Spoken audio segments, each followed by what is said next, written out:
আসসালামু আলাইকুম ওরহমতুল্লাহ। কেমন আছেন আপনারা সকলে?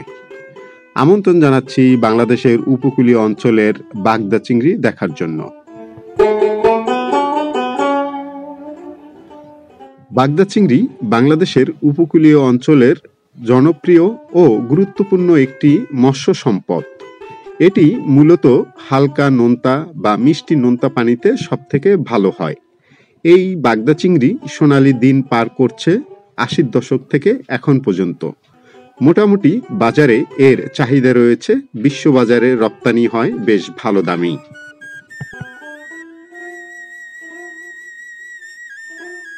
এই ৮০০ টাকা, ৮০০ টাকা, ৮০০, ৮০০ টাকা, ৮০০, ৮০০ টাকা, ৮০০, ৮০০ টাকা, ৮০০, ৮০০ টাকা, ৯০০, ১০০০, ১১। আবারও দেখা হবে, কথা হবে অন্য একটি ভিডিওর মাধ্যমে। ততক্ষণ পর্যন্ত ভালো থাকুন, সুস্থ থাকুন।